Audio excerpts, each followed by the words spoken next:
So there are 7 questions that I ask every supplier, and I try to be as complete as I can in a message. So whether I'm sending them an email or sending them a message through whatever platform I found them on, I always ask these same 7 questions.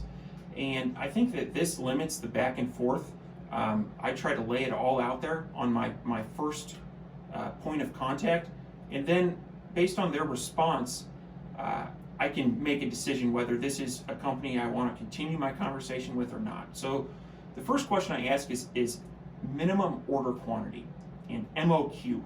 This is a phrase that I was not familiar with when I first got started, but MOQ is very important because, and let me give you the definition first. This is the minimum amount of products that they will manufacture in one batch for you. So for instance, some suppliers will have an MOQ of 10,000 units.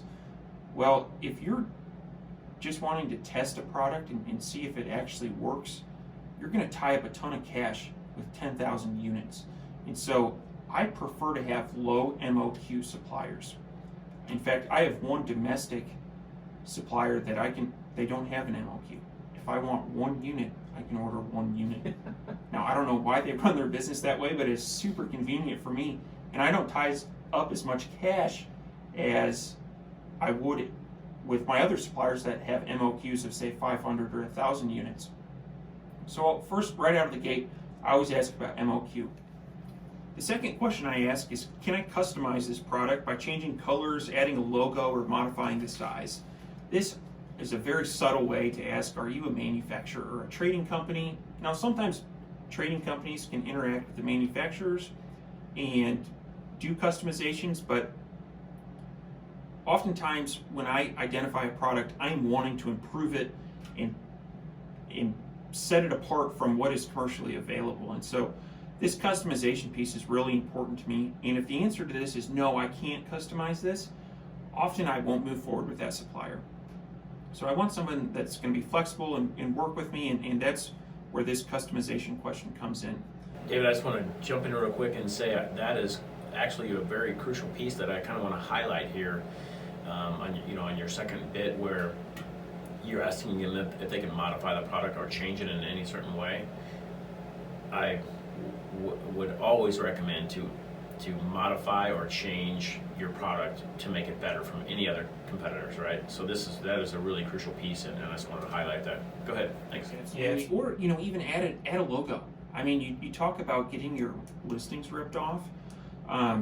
That's an easy way. It's a hurdle that if someone wanted to rip off your listings and sell your product, that's a hurdle that they would need to overcome. Yeah, branding is crucial. Mm-hmm. Must have. Absolutely. So the third question I ask is, are you a manufacturer or a trading company? And you already discussed this, but I like to have relationships with manufacturers.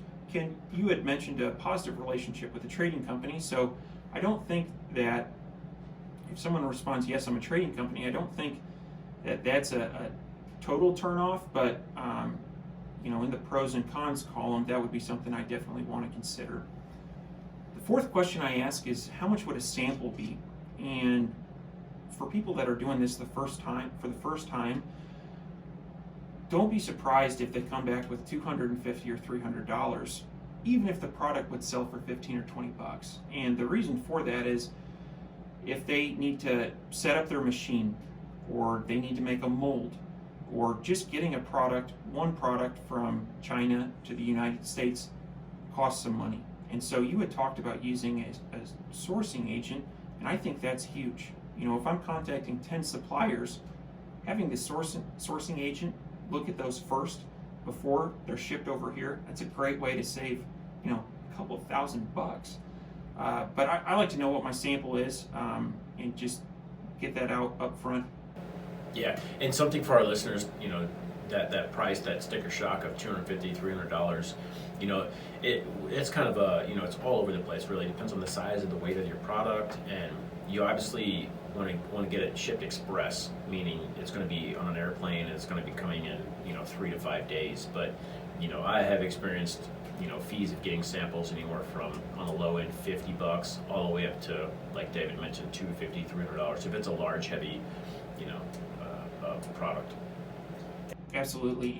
And don't let that sticker shock prevent you from getting a sample. I mean, there are many instances where I've seen something in a picture that looks great, and then it shows up and it's terrible. It's just a poorly constructed product. And so the okey doke is what I like to call that. Yeah, exactly. And so that's a sample cost. It is a sunk cost, but I do think it's definitely worth it. And if you're going to move forward with a supplier, analyze how they build one unit before you order 1,000. So absolutely. The fourth question I ask is, are there any shipping costs, packaging costs, or tariffs that you are aware of? And the answer to this is typically yes. What I am looking for is a fully loaded cost. So if something is $4 a unit just for manufacturing, there's going to be some costs incurred to get that from wherever it's manufactured to either a fulfillment center or to your warehouse. And packaging costs, tariffs, I like to know all of my costs. And so I talk a lot about margin, and in the per unit cost is important. In this example, $4, but oftentimes when you consider shipping, packaging, tariffs, there's 10 or 15% more cost there than what's accounted for in the per unit cost. So that $4 product may actually be, $4.50 or $5. And knowing that on the front end is really important. Yeah, absolutely. So as of right now, we're taping this podcast, January 25th, and the current tariffs are on most of my products, if not all of them, that I import from China, are 30%. So that has to be baked into the cost of launching a new product, or you run the risk of not knowing your numbers, which is not good at all. So hopefully, maybe by the time you're listening to this, or sometime soon, the tariffs, the Trump tariffs, I said the word, yes, Trump tariffs are, hopefully they're gone. But at the time of this taping, 30% for tariffs have to be baked into your numbers. So Ken, I'm glad you brought up the tariffs, and there's one phrase I've heard, and I'm not sure who said it, but it was fail on paper. And by only considering your unit cost and by not considering your shipping cost or your tariffs, you really are setting yourself up for failure. For instance, a product may look great and have a 30 or 40% margin, but once you consider shipping costs and tariffs, that 30% or 40% margin disappears. And so get a really good understanding of your costs and fail on paper first before you lay out the cash for your initial order. The fifth question I ask every supplier is, do you ship via air, sea, or both? And what I really like the response to be here is both. Now, sea shipping is less expensive, but it takes longer. And air shipping obviously is faster and it's more expensive. And so what I often do, if I have my inventory management under control, I like to sea ship as much as I can. It's more money in my pocket. But as happens with most businesses, I will not have great control over my inventory. I'll sell out, or I am anticipating selling out. And I'll ask my supplier, hey, can 20% of this order, can we air ship it? And then the other 80% of it, can we sea ship it? And that kind of is a way to expedite the shipping process, so your items aren't stuck on a boat and you're sitting with a listing with no inventory for a month or two. That really kills ranking. And so I really like manufacturers that will do both sea and air shipping. Before we move on, I want to really highlight what you just said, David. That was kind of a higher level technique. So early on in my business, I used air shipping mostly, right? You want the products to market, get it launched. And then once the product's launched, okay, I'm selling 5 a day, you can kind of forecast out for your inventory for a few months. And then you might want to move into sea shipping. And the reason you would want to do that is the cost is way cheaper. I don't have any figures in front of me right now, but I would say that probably 75% cheaper for sea shipping, right? But then you also tie up cash flow, because sea shipping takes, 2 months, on average from factory to, warehouse shelf. So, but, if you're out of inventory and you have an order that's due, you can ship, 20%, like you said, air, right? And then the other 80% by sea. And you're going to be in stock quicker, you're going to be making profit more, and then you have the other one coming in and saving costs. So I wanted to highlight that. That was a really good advanced kind of technique to, make more profit. That's what it's all about, right? Yes. The last question I ask is, what is your preferred method of communication? Typically in the U.S., this is email. I found, especially with international suppliers, email is not the preferred method of communication.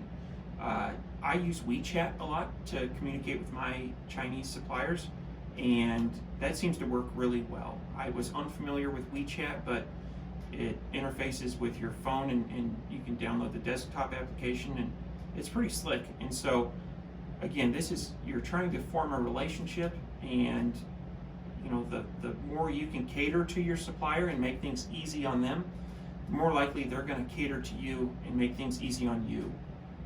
And so I always like to know that. So if my initial contact is, say, through an Alibaba message, my second method of contact would be through whatever their preferred method of communication is. That way everything's in one spot.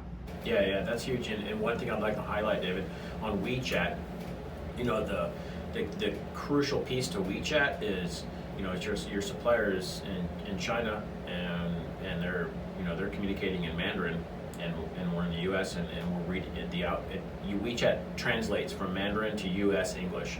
So when a supplier is communicating in Mandarin, we get the message in WeChat and it's in English, right? So you can communicate and it's done automatically for you. So just to highlight that's huge. Perfect. So those are 7 questions I ask every supplier. Again, if you want this list, go ahead and go to www.fireandcommand.com/suppliers, and next time you reach out to a supplier, you can give these a try.